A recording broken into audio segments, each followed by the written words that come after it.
that some of these firms are actually among the biggest importer and exporter of goods in Switzerland. So overall, these 6 firms accounted in 2016 for roughly 20% of imports and exports of goods in Switzerland. Also, what is interesting is to see that they mainly import and exports non-monetary gold. So non-monetary gold is what I mean by non-monetary gold is non-monetary gold includes gold ore, scrap material, and investment bars, and it is defined in contrast to monetary gold, which is held as reserve assets by monetary authorities. So you can see that roughly 19% of their imports and exports of goods are made up of non-monetary gold, and they accounted in 2016 for roughly 65% of the imports and exports of non-monetary gold in Switzerland.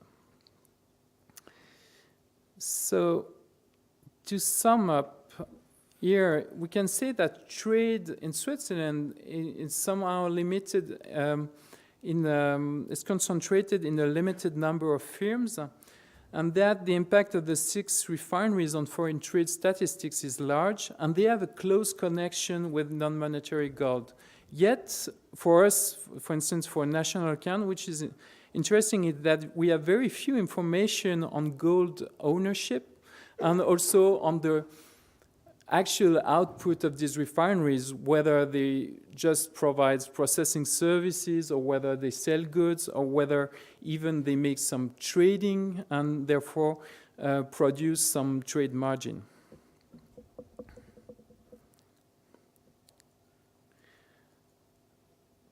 Also, what is interesting is that on the import side, you can have a firm that imports the goods in Switzerland, and also you can have another firm that receives these goods in Switzerland.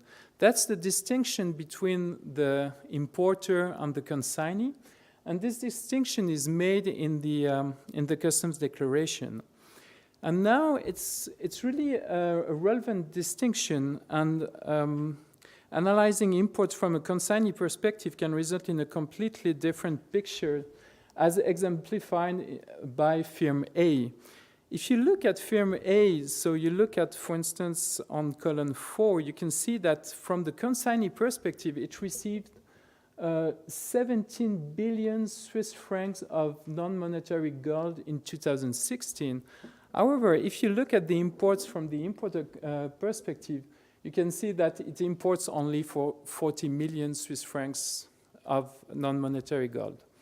So this distinction between importer and consignee is important because for us it can give some insights that actually this firm is providing processing services, and we have also to link this information with the fact that firm A has a low level of exports. So that's interesting to see with this customs data that we can find some elements about the business model of this firm A.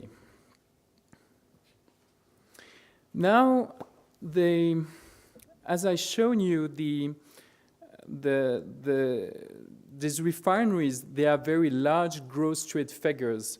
And also what is interesting is that they are mainly foreign-owned structure. Historically, that was not the case because historically they were owned by Swiss banks, but now it completely changed. And that means that both these characteristics made that these refineries are global in nature and also probably well integrated in global value chains. And this idea is confirmed if you look at the trading value added indicators from the OECD. There you have a graph that presents on the horizontal axis. It's a graph that presents 2 indicators from these TIVA sets of indicators. On the horizontal axis, you have the import content of exports, and on the vertical axis, you have the export orientation. And you have a set of Swiss industries, and you can see that the manufacture of basic metals, which is the red dot in this graph, shows the highest level of for both indicators. And that's really the sign that the clue that this sector is highly integrated in global value chains. Now, as I suggested before, looking really at customs declaration and customs data, we can see that the business models, actually customs data suggests that the business models of firms are quite different. If you look at the 6 refineries, their trade surplus is not the same. You have this distinction between importer and consignee. You have also the fact that they can process different metals, or that there is a difference between the metal the products that they received and the products that are then exported. So the types of processing also is different. So now we want to use not only customs data, customs information from the customs declaration, but also we try to link this information with other sources of information, including survey data, in order to try to really analyze in detail the business models of 2 firms. So the first case is this firm A, which is a very interesting example, where actually you can see that firm A rarely stands on the customs declaration as the importer, but rather stands as the consignee.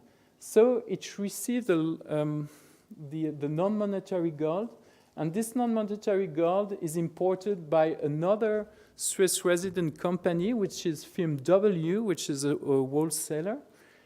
And firm W and firm A, they are part of the same foreign multinational enterprise group.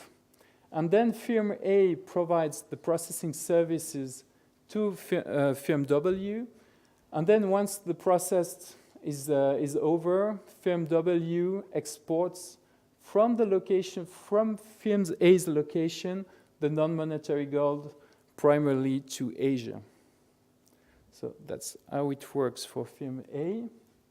And if we look now at firm F, you can see that the business model is completely different, only looking at the graphs. Firm F actually is part of a Swiss multinational enterprise group. And you can see that there are apparently no flows of services and goods with the other fellow enterprises based in Switzerland.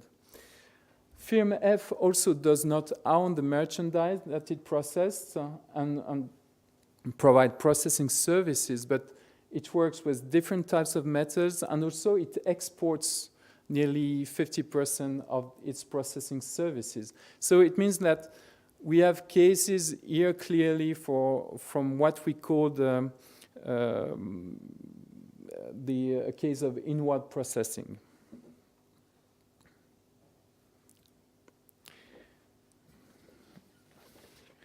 So now I will try to give, so although administrative data are diverse and differ in many aspects, like they have different histories and different settings, we have attempted in this last slide to draw some brief and general conclusions. First of all, we would like to emphasize the fact that the potential of microdata linking and administrative data for the statistical production is huge. Microdata linking provides certainly an opportunity to develop new statistics, and also, as I shown for the refineries before, to improve our knowledge and ability to handle complex businesses and economic interactions. Administrative data are useful for the management of surveys, and they can be used also to produce more granular information without raising the burden on respondents. Obviously, administrative data are not intended for statistical purposes, so naturally they have also some drawbacks. They are not always suited to the statistical production. They have their own definitions, concept, frequency, timeliness, and also, as Sam mentioned earlier, a type of quality controls that may cause problems for the statistical production. And in the long run, it's difficult to imagine that they can entirely replace survey data. Their nature and availability also can change if the administrative framework changes. I think it's also an important point to mention here that you have also political pressure in order to reduce the administrative burden of firms.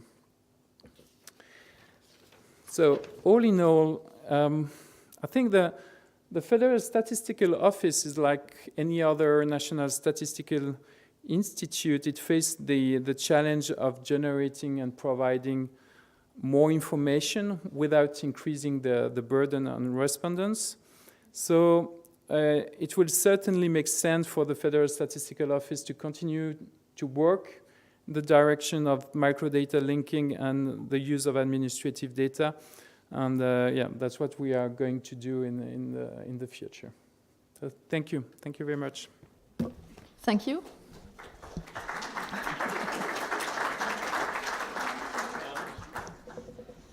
There is time for a brief question. Thank you for this presentation, very important. I think last week I did the same study in the first case.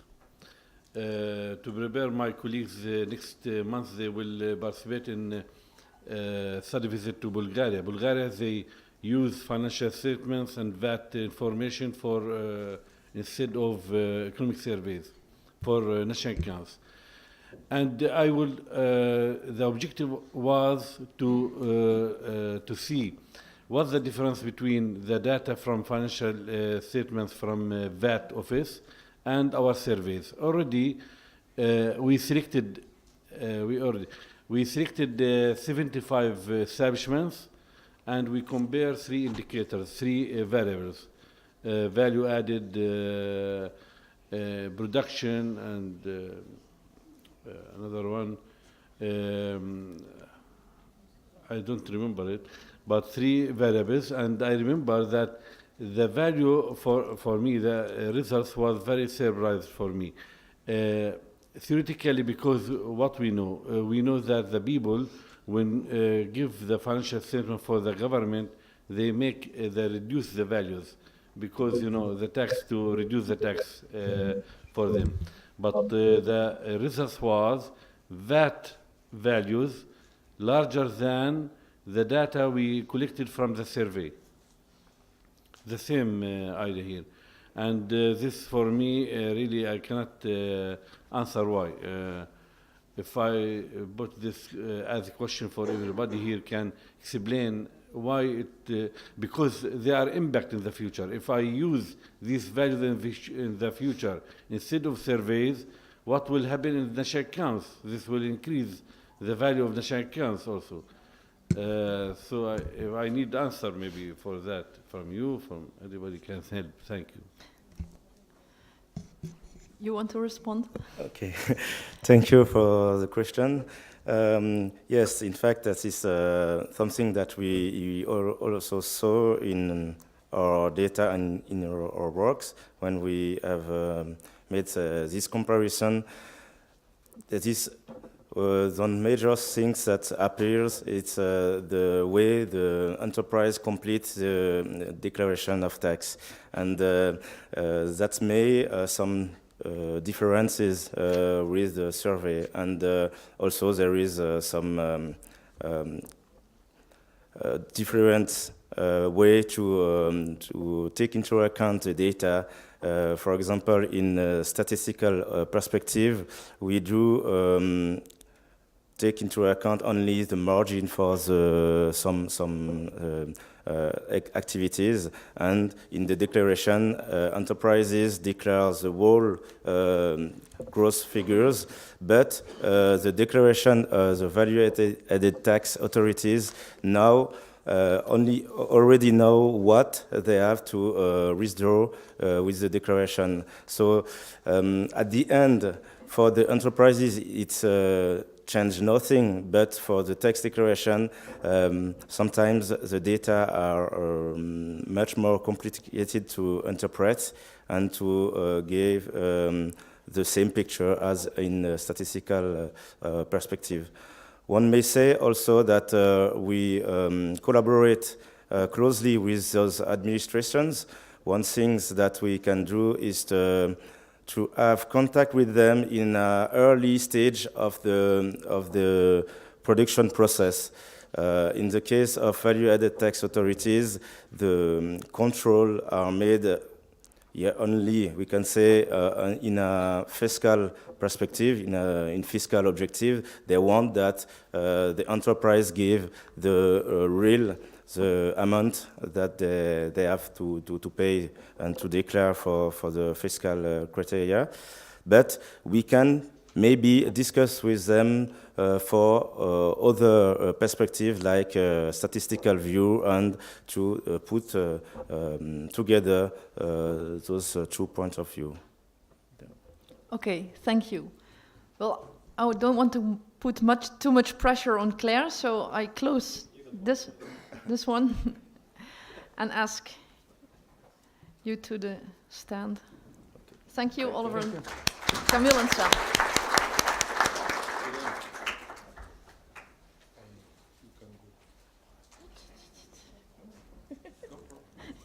Oh, no problem here, I hear. Okay, and do I just advance and it goes to the next presentation? No.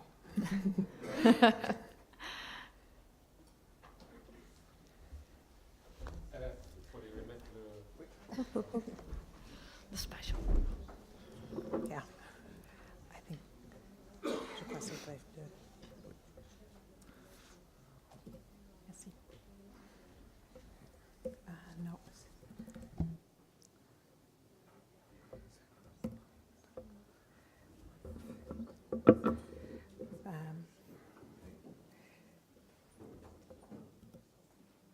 There we are. Yeah. Okay. Well, thank you all for taking part of your lunch to listen to a second GLIFE presentation. My name is Claire Rowley. I manage the business operations at the Global LEI Foundation. My colleague Rico gave a bit earlier a bit of a discussion more focusing on our connection to what you all refer to as the administrative business registers. And I'm here to provide an update on recent improvements to the global LEI system data collection, that being information on direct and ultimate parents. I had the pleasure to be with you 2 years ago for the first time when there was a group meeting in Tokyo. And at that time, we had not yet started the information collection on direct and ultimate parents. So with the presentation today, I will give you some insight as to how that collection is progressing. I'll start off with a short background on history of what is the Global LEI Foundation and the Global LEI system, information on this direct and ultimate parent data collection, and then information on how you can access this also for your use. Here is a brief overview of the history of the Global LEI system itself. It came out of the financial crisis in 2008 when regulators around the world realized that one of the difficulties to aggregate and understand risk within the global financial systems was the inability to accurately identify legal entities, especially in cross-border transactions. The U.S. regulators took the lead of bringing together ideas and thoughts from around the world to put forward a paper which is called the Linchpin Paper, describing the need for a unique legal entity identifier that serves a global purpose. That task was then handed to the Financial Stability Board, who was commissioned by the leaders of the G20 to create the structure of the global LEI system. The Financial Stability Board led a very intensive consultation effort, which included members of public regulatory authorities as well as the private sector, to put together recommendations for what a global system of legal entity identification could look like. Ultimately, that was accepted by the leaders of the G20 in 2012. And then the foundation, was created in June of 2014. We are a Swiss foundation. We have our operations in Frankfurt, as well as employees in several different countries around the world.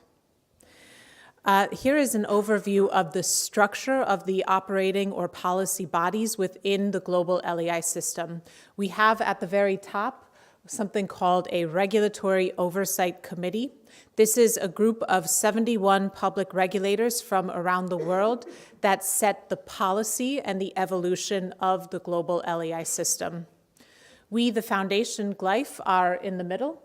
We ensure the operational integrity, so we take those policy decisions from regulators, we translate them into operational and technical standards, for example, file formats for identifying legal entities, etc. We as a foundation are not interacting with any legal entities, rather that is the job of what we call local operating units or LEI issuers.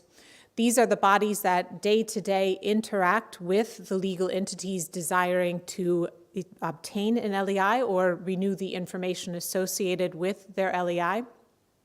They are the experts in what makes a legal entity in jurisdictions throughout the world. We have 32 local operating units today. Some of them work only nationally, providing services to just one jurisdiction. Some work on a regional level, and we have a few that operate on an international level. The LEI itself is quite simple. It is an ISO standard, 17442. It is a 20-digit alphanumeric characters that is connecting to key reference data describing the legal entity. That key reference data originally started with just basic what we call business card information, so the address, the legal name, the legal form, etc. And then just recently in May of 2017, started a data collection to also gather information on direct and ultimate parents. We have a standard for how to define what is a direct or ultimate parent. This standard comes from this Regulatory Oversight Committee. That Regulatory Oversight Committee originally identified accounting consolidation standard as the means to identify direct and ultimate parent. The reason that the regulators decided on this standard, it is the most global universal standard. So either it is based on IFRS or US GAAP definition of accounting consolidation.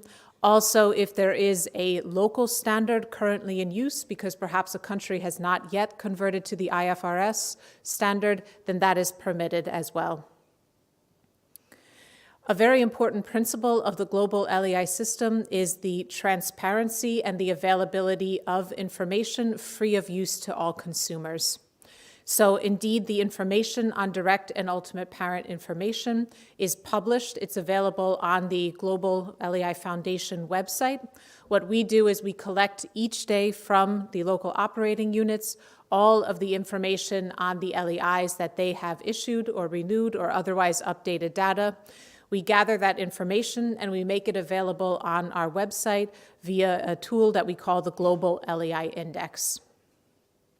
The information on direct and ultimate parents is gathered from the legal entity either at the time of the initial registration of the LEI, or once a year there is a requirement for legal entities to renew and update their data.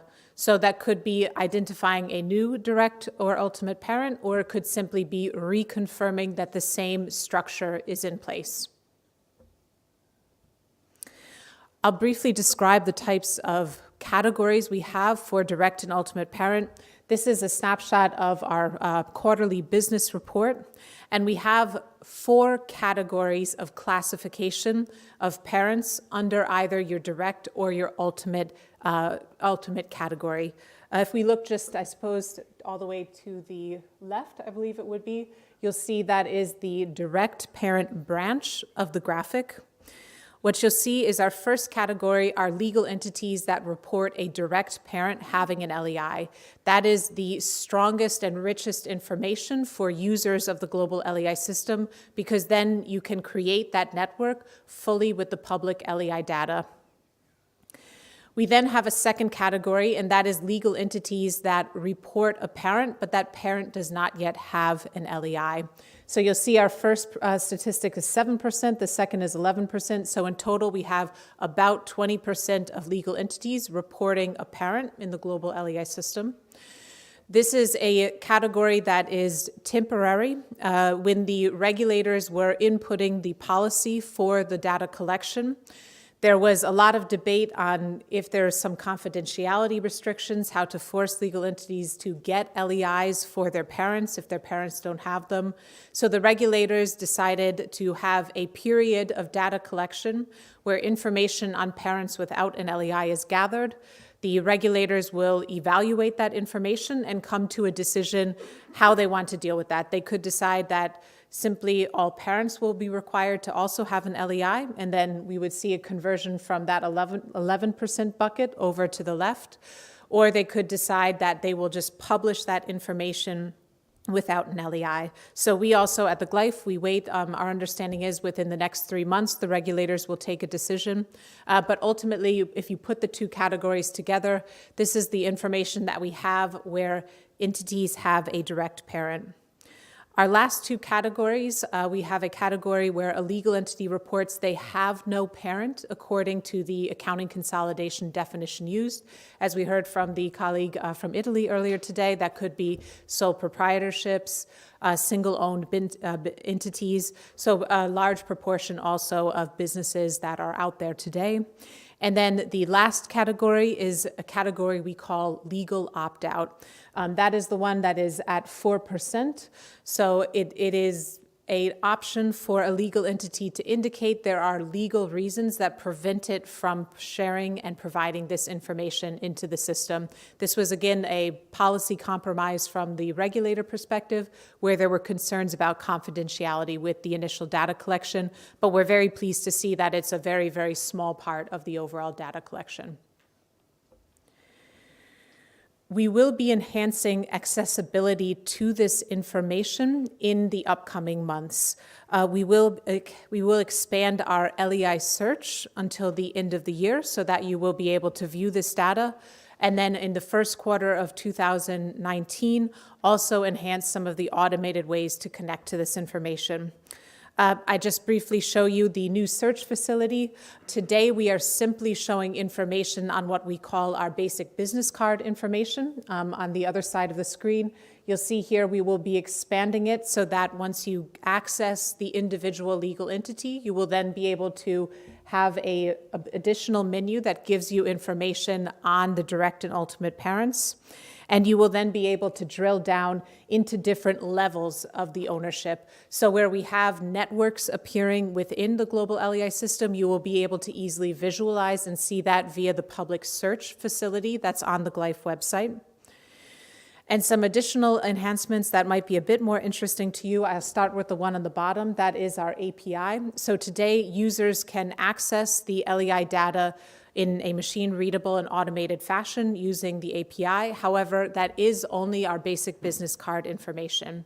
With the first quarter of 2019, we will enhance the API to have more functionality. You could search and return records, for example, by country, by jurisdiction, versus today we have just a search with the LEI itself. Additionally, you can return and receive the information on the direct and ultimate parent information. And then the last item I will point out is our challenge facility. My colleague Zornitsa will be here tomorrow, and she will give you an overview of the data quality program. The challenge facility is one very important part of the program. It allows any public user of the LEI data to submit basically a question or an inquiry indicating that you believe the value associated with that legal entity is different. So maybe you believe there's a different ultimate parent, maybe you believe there's a different address, but you as a user of the data can challenge that. That triggers a review process that goes back to the local operating unit, all the way back to the local registration authority that Rico described earlier, and ultimately a response back to you as user of the data as to yes or no, is the address, is the ultimate parent information correct, etc. So this might be something that's also interesting as the LEI becomes perhaps more of a demand, even within the functionings of your local government, to understand where there may be differences in the statistical register versus that of the global LEI system register. And that brings me to the end of the presentation. Thank you very much. Questions to Claire? I see Andrew in the back. Hi, thank you. This obviously has huge potential for us in building our statistical business registers and the who owns who type activity that we need to produce. Can you tell us a little bit more about how the coverage has expanded? And when I last looked, it was still quite a small coverage. To be really useful for us, we need it to have very high levels of coverage and also to be extending well beyond the financial sector. Could you give us a summary on that? Yeah, certainly, and I will be quick, as I know we have lunch. So just this past year, today we have about 1.3 million legal entities within the global LEI system. The coverage itself doubled within the last year, and the reason for that was a regulatory implementation within the European Union that is called MiFID II, Markets and Financial Instruments Directive, and that required any legal entity that is participating in European capital markets to have an LEI. So that was quite a significant growth. I would say that today we have about 80% of our volume and populations that are located within EU or North America. The rest of the 20% is highly concentrated in Asia. But what you do see with the way the LEI system grows today is through regulatory implementations, and you see the reach of regulatory implementations outside of the scope of just the jurisdictions. And I give you an example. The MiFID II regulation went into place at the end of 2017. One of our highest growth jurisdictions in the first quarter of 2018 was Panama. So you see that there is quite a lot of linkage when you're talking about regulations implementing financial markets. Where we look now to expand a bit further is especially within the supply chain or customs area. We have an interesting project right now that we're working on within the United States. We also look into digital identification. As with the expansion and use of new technologies like blockchain, we have issues of interoperability. And you need to have a standard for identification in order for different applications to communicate with each other. Barry? Thank you. I was wondering a bit about the who owns who. Is this just about controlling information, or also if you own like for 20% of a company? And is it also just the upward link, or are you also aiming at going for a downward link, so for the daughters of a company? Okay. So today it is the child that reports up. So the child will report two things. It's direct accounting consolidation parent, and then that ultimate parent of the structure. It is the regulators, our ROC as we call them, that describe how that policy evolves. So they wanted to put in place something that was globally and easily understood first. There is currently no concept of shareholdings and percentages. Actually, the data model does include elements for that, with the idea that the policymakers would like to expand the definition of ownership, but for the moment, we only are doing direct and ultimate parent ownership based on the accounting consolidation. Just one more point on the reporting up. Now that we have this data collection, it's public, what we see is there are some firms that all of a sudden they look at this and they say, what is this? I don't own these companies. And so we've actually had some firms approach us, and what they've asked to do is register top-down. So the mother company will come, it will say, can you please connect us to your local operating unit structure? We have concerns. We don't want this information out there in the public. It's just not correct. So we do have some firms that have decided to flip the model upside down themselves just to make sure in the public arena their data is correct and accurate and they have control on it. Thank you. Enrica, you had a question? Yes, I have a question concerning the coverage of parents that are natural persons. You showed the picture where it results that 78% of the unit that have parent as natural persons cannot report on the parents because they don't have a LI number, and that the regulators will take a decision further later about what to do, if to impose a registration or so. But isn't it that this obligation should be already in place, at least for Europe, with the EMIR directive any entity that is counterpart in a financial derivative contract should have a LE number, respectively if they are corporations or natural persons. So can you elaborate on that, please? Certainly. So within Europe, the EMIR regulation was actually the first to incorporate LEI, but that was more specific to derivative markets. The MiFID II implementation, which was more recent, expanded beyond derivative to all capital markets. So the 78% there, that would actually be an entity that's reporting it's a sole proprietorship, for example, and therefore it does not have it has no parent structure because it's just its own incorporated standalone business. Exactly. It would be the category just next to it, the 11%. These are the entities that are reporting they do have the director, the ultimate parent, but right now that data collection, it is sitting with the regulators. In the next 3 months, they take a decision how they want to publish it. Okay. Thank you, Claire. Thank you.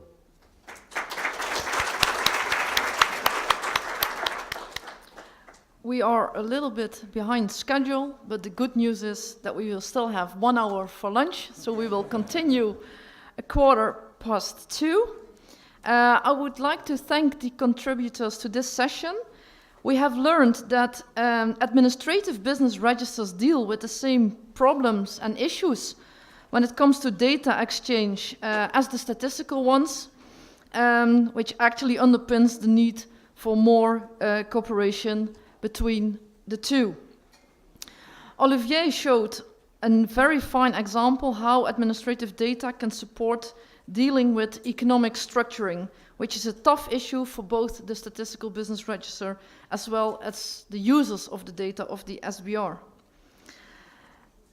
Sam and Camille showed us that microdata linking does not make life easier per se, but that it definitely gives very valuable insights. And thank you to Claire for the update on the progress that you are making on the LEI system and the data collection and probably its potential use in global profiling. Thank you all.